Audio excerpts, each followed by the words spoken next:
Hola, ¿qué tal estáis? Comenzamos un nuevo programa de la mecedora. En un anterior vídeo os conté generalidades sobre la guerra de Ifni.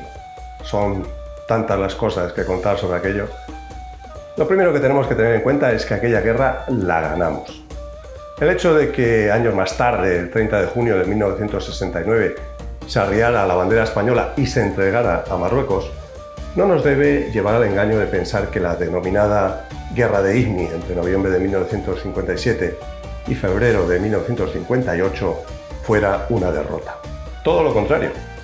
Todas las operaciones militares realizadas posteriormente a la sublevación del llamado Ejército de Liberación se saldaron con el cumplimiento de los objetivos previstos. Hoy intentaremos dar un paso más y conoceremos cómo se desarrollaron las operaciones. No os vayáis, comenzamos en un momento.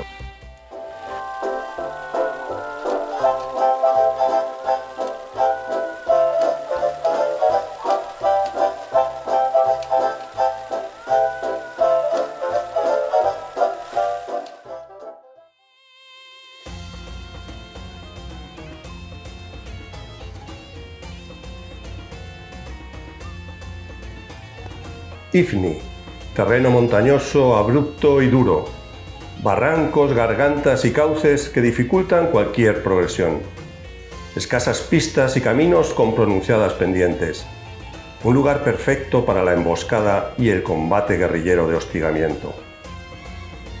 En los meses de septiembre y octubre de 1957, las tensiones en Ifni habían alcanzado el grado máximo. Desde meses atrás, nuestras fuerzas venían sufriendo enfrentamientos con las bandas del Ejército de Liberación que actuaban infiltrándose desde terreno marroquí. La preocupación del general Mariano Gómez Zamayoa, gobernador del África Occidental española, era máxima y había hecho saber al alto mando en Madrid las dificultades y carencias de medios a las que se enfrentaba, a la vez que ordenaba el despliegue para la defensa de posibles acciones. En 1957, la guarnición española del territorio de Ifni era de unos 2.700 hombres en la capital y unos 600 en los diferentes puestos del interior. Estaban encuadrados en 3 tabores de tiradores de Ifni, unidades tipo batallón, un grupo de artillería de montaña, una compañía de transmisiones y otra de zapadores, la Policía Indígena de Ifni número 1, unidades de sanidad, automovilismo e intendencia, además de una unidad de mar y 2 escuadrones de aviones, una de Junker 52 y otra de Heinkel 111. A ello se añadiría una bandera paracaidista, en primer momento la primera denominada Roger de Flor, que sería relevada en agosto de aquel año por la segunda bandera, Roger de Lauria. Los puestos de diferente entidad se encontraban repartidos por el territorio y guarnecidos por unidades de la Policía Indígena y tiradores de Ifni. Acuartelamientos y fuertes aislados que recordaban a películas de Hollywood y héroes rodeados por el enemigo. En la madrugada del 23 de noviembre de 1957, todas las líneas telefónicas con los puestos quedaron cortadas y a través de los pocos medios radio que se disponían, se consiguió alguna información sobre la situación. Días antes se había tenido informaciones de que se estaba preparando un ataque generalizado entre el viernes 22 y el domingo 24 de noviembre y por lo tanto el corte de las líneas resultaba sospechoso. El cuartel general ya había previsto la defensa de la capital Sidi Ifni con un despliegue en el que el perímetro defensivo exterior estaría a cargo de los tabores de tiradores de Ifni con tropa europea, el depósito de armamento y munición lo defenderían una batería del grupo de artillería Lomo y una sección de la segunda bandera paracaidista, el orden y la seguridad interior de la ciudad estaría a cargo del grupo de policía número 1 y en reserva quedaría el resto de la bandera paracaidista.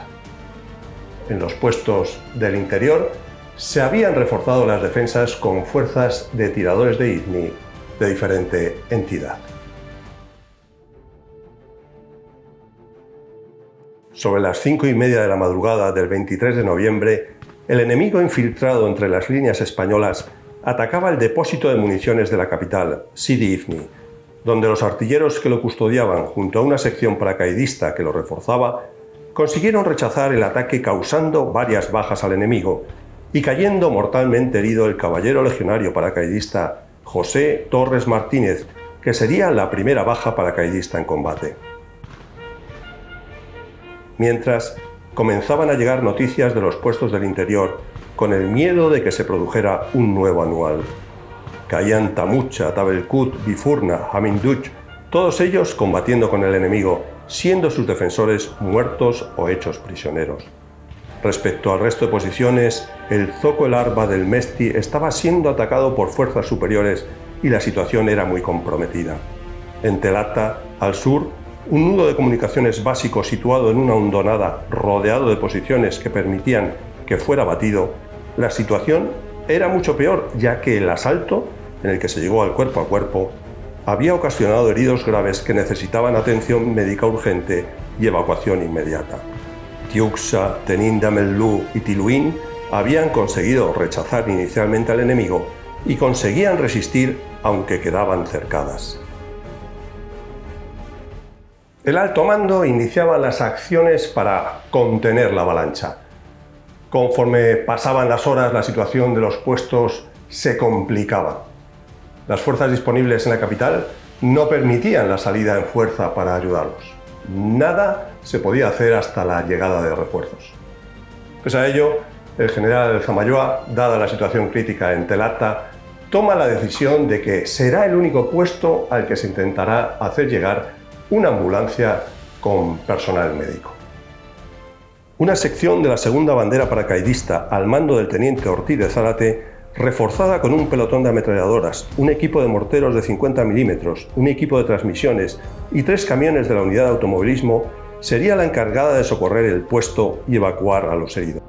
Esa misma tarde, 56 hombres iniciaban los 35 kilómetros que les separaban de su objetivo, teniendo que recorrer un terreno accidentado y peligroso por una pista sinuosa y de fuertes pendientes. Consciente de la dificultad de la empresa, fue entonces cuando el teniente Ortiz de Zárate pronunció sus famosas palabras al despedirse: «Entraré en Telata o en el cielo».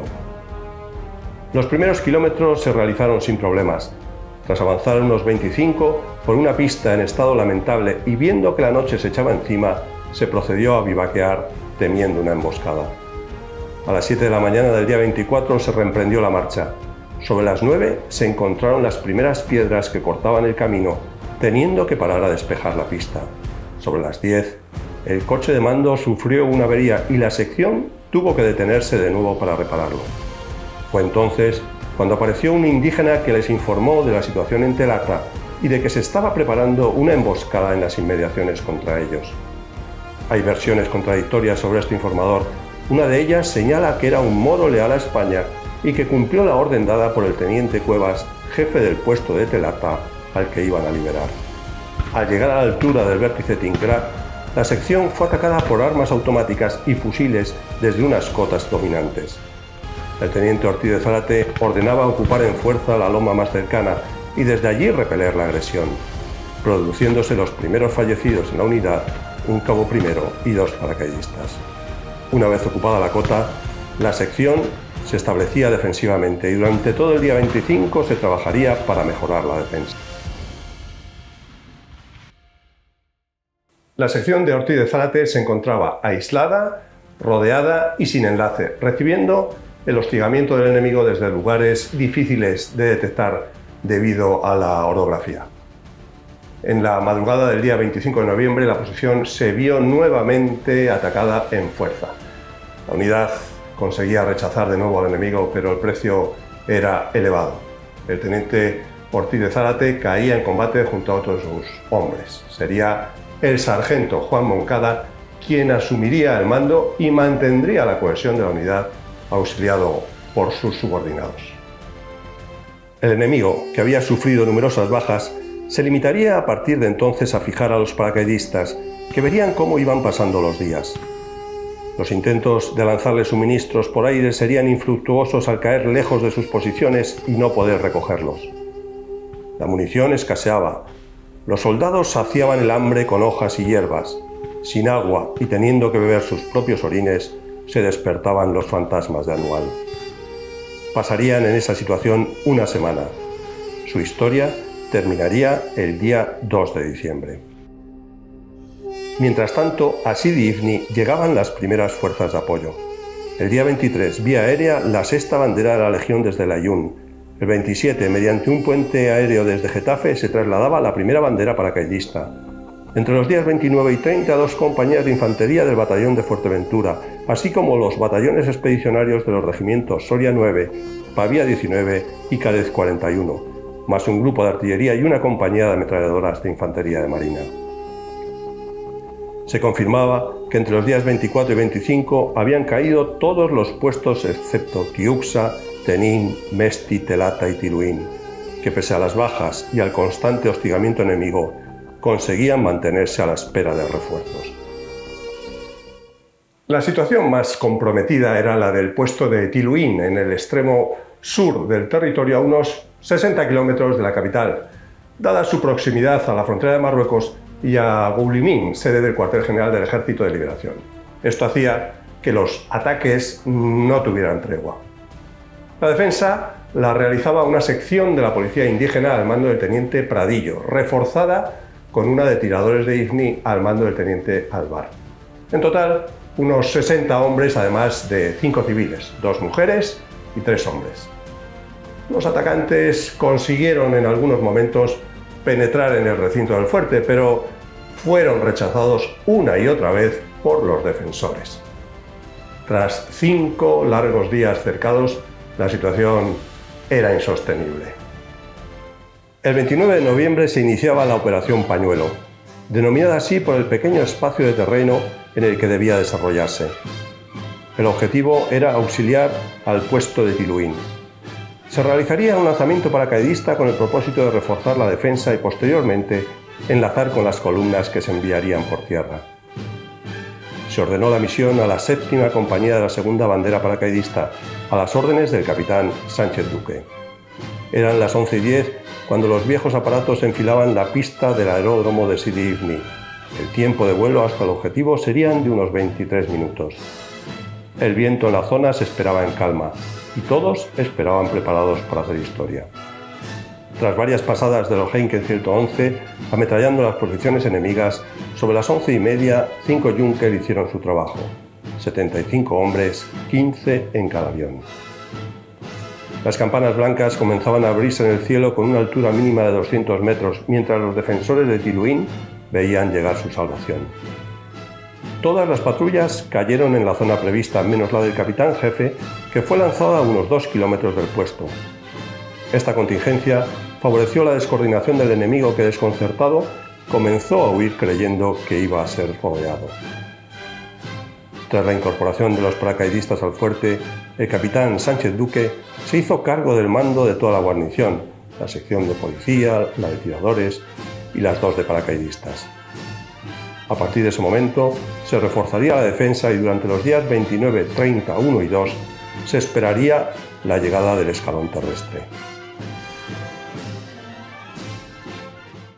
El Gobierno General del África Occidental dictó con fecha 30 de noviembre una orden de operaciones en la que señalaba que tras los ataques iniciales y ya consolidada la actividad defensiva propia, procedía a tomar la iniciativa para aliviar a nuestras guarniciones y aniquilar las fuerzas que las acosaban. Dentro de las acciones previstas para acudir en auxilio de los puestos sitiados, en primer lugar se pondría en marcha la operación llamada Netol, nombre de un famoso producto limpiador de la época, y que tenía como objetivo liberar los puestos de Telata, Arba de Mesti y Tiluín en una primera fase, y en una segunda abrir la carretera Telata-Namer-Sidi Ifni y realizar un repliegue sobre Biukta-Sidi Ifni. Se formaron 3 agrupaciones: la A, al mando del coronel de tiradores de Ifni Félix López Malaver, compuesta por la 6ª bandera de la Legión, el 4º tabor de tiradores de Ifni, 2 compañías del Regimiento Soria número 9, una sección de zapadores del Regimiento de Zapadores número 6, una ambulancia y 3 equipos de radio, con la omisión de auxiliar Telata y a la sección del teniente Ortiz de Zárate. La agrupación B, al mando del comandante Payás, con su 2ª bandera paracaidista, menos la 7ª compañía que se encontraba dividida, una, la sección del teniente Ortiz de Zárate, y el resto de la compañía que había saltado sobre Tiluín. Tendrían la misión de colaborar en la liberación de dicho puesto mediante otro salto paracaidista. La agrupación C, La formaría la primera bandera paracaidista al mando del comandante Soraluce y debía liberar y evacuar el Mesti y a continuación replegarse hasta Biucta para proteger posteriormente el regreso de las agrupaciones A y B hacia Sidi Ifni. El mal tiempo y el viento no permitieron el lanzamiento de la agrupación B, por lo que la A recibiría la orden de progresar hasta Tiluín. En una operación en la que la velocidad era el aspecto principal, entre las tres columnas únicamente disponían de 3 camiones y una ambulancia. La progresión se debería hacer a pie y al paso del ganado que se utilizaba para carga.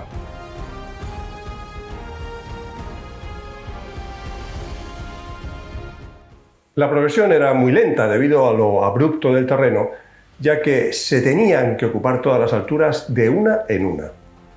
A primera hora de la tarde del día 2 de diciembre se conseguía llegar hasta la sección de paracaidistas que había resistido valientemente tras la muerte del teniente Ortiz de Zárate.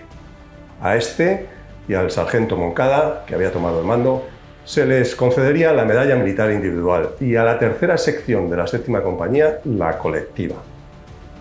Tras liberar a la sección, la agrupación A prosiguió su avance hacia Telata. Cuando el cornetín de la legión sonó de forma ininterrumpida con legionarios a luchar, legionarios a morir, los sitiados supieron que sus rescatadores habían llegado. Eran las 17 horas del día 2 de diciembre. Al día siguiente se liberaba Tiluín y el día 5 se iniciaba el repliegue hacia Sidi Ifni después de haber destruido los puestos para que no fuesen utilizados por el enemigo. El día 6 se llegaba a la capital.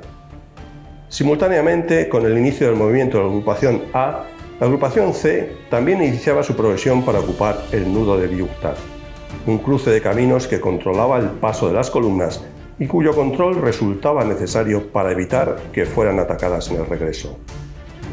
Mediante duros combates con el enemigo, sobre las 18 horas se consiguió llegar a Mesti liberándolo. El regreso no fue mejor que la ida y se continuó combatiendo contra los rebeldes que no dejaban de hostigar. El 13 de diciembre se consolidaba la posición de Biucta a la espera del enlace con la agrupación A, que volvería de su misión. El día 5 de diciembre se daba por finalizada la operación Netol, habiéndose conseguido todos los objetivos marcados con 10 bajas, 3 muertos y 7 heridos. Sobre las piernas de los soldados, 40 kilómetros diarios combatiendo campo a través, como expresó el comandante Soraluce en el diario de operaciones. Ese mismo día 5 se iniciaba la segunda operación prevista, la operación Gento, que hacía mención al nombre del veloz extremo del Real Madrid, cuestión un tanto discutible, pues sin apenas vehículos de transporte se debería llevar a cabo, al igual que la operación Netol, a pie y llevando sobre mulos los morteros, ametralladoras y municiones. El factor principal de la operación era la rapidez y no la seguridad, por lo que se debía avanzar sin pararse a deshacerse de los enemigos que pudieran aparecer de flanco. Se pretendía progresar a caballo de la carretera de Tiuxa, tomando diferentes alturas y liberar y evacuar y destruir sucesivamente Tiuxa y Tenín, replegándose posteriormente. Se organizó una agrupación al mando del teniente coronel Ignacio Crespo del Castillo, formada por la segunda bandera paracaidista, menos la compañía que había saltado sobre Tiluín, el segundo tabor de tiradores de Ifni, una compañía de fusileros y una sección de morteros del batallón Soria 9, zapadores, transmisiones, automovilismo y sanidad. En principio, la sexta bandera de la Legión y la primera bandera paracaidista de regreso de la operación Netol quedarían reforzando la defensa de Sidi Ifni.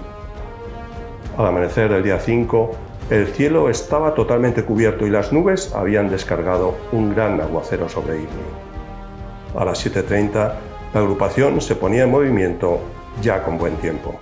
El avance transcurría con normalidad las primeras horas. Los tiradores de Ifni parecían progresar rápidamente, pero de repente y ocultos en el terreno, el enemigo comenzó a disparar sobre los paracaidistas que sufrieron una emboscada desde una cota situada al oeste de Alat y Ushugun, que les fijó sin poder avanzar ni retroceder, ocasionando la muerte de varios oficiales y paracaidistas. Ante la grave situación, el teniente coronel Crespo ordenaba un repliegue a posiciones donde poder defenderse. La operación Gento se encontraba detenida sin poder progresar. En aquellos momentos, la primera bandera que se dirigía a Sidi Ifni después de la operación Netol recibió la orden de reforzar a la agrupación Crespo. El día 6 se modificaba la orden de operaciones y se organizaban dos columnas, una que actuaría al norte compuesta por la primera bandera, el segundo tabor y la sección de morteros para liberar Tiuxa, y la otra que lo haría al sur, formada por la segunda bandera y la compañía del Soria 9 para acudir a liberar Tenín. A todo ello se añadió el día 6 la llegada de la sexta bandera de la Legión, incorporada directamente sin descansar de la operación Netol, que cubriría y daría protección por el norte. El día 7 y tras duros combates, ambas columnas alcanzaban sus objetivos y entraban en los puestos liberándolos, pero quedaría lo peor, el lento y duro regreso con la columna, transportando heridos y personal civil, incluidos mujeres y niños, siendo hostigados por el enemigo. Si bien a lo largo de todas las operaciones se dio ejemplo de permanente arrojo y valor, en el repliegue de la Operación Gento hubo situaciones que bien merecerían una película de acción. Cabe destacar la emboscada sufrida por la sección del Regimiento Soria número 9, mandada por el alférez de milicias Francisco Rojas Navarrete, que dando seguridad a una sección de ingenieros que realizaba trabajos en la pista que une Sidi Ifni con Tiuxa, recibió un ataque del enemigo que le produjo numerosas bajas. 18 muertos, incluido el propio alférez, quien, pistola en mano, murió combatiendo contra el enemigo, y además 10 heridos. Al alférez Rojas Navarrete le fue concedida a título póstumo la Cruz Militar Individual. Igualmente debe hacerse un hueco especial en la memoria a los componentes de la 8ª Compañía de la Segunda Bandera, encargados de dar seguridad a la retaguardia de la columna que regresaba desde Tenín. Cuando el grueso alcanzaba las alturas que les alejaban del puesto, las secciones más retrasadas se vieron sorprendidas por un violento fuego de armas automáticas y fusilería que les ocasionó numerosas bajas. La situación era crítica. Las unidades atacadas trataban de defenderse mientras el número de bajas aumentaba, quedando tendidas en el terreno. Algunos paracaidistas intentaban auxiliar a sus compañeros perdiendo igualmente la vida. El capitán de la compañía debía tomar la decisión más difícil de su vida: elegir entre no abandonar a ninguno de sus hombres muertos o heridos o cumplir la misión de proteger a los heridos, mujeres y niños de la columna, que de no hacerlo quedarían a merced del enemigo. Era el 8 de diciembre de 1957, Día de la Inmaculada, patrona de la infantería española. Los componentes de la 8ª Compañía cumplieron con su misión, entregando la vida en defensa de los más débiles. Gracias a su sacrificio, la columna pudo alcanzar Sidi Ifni.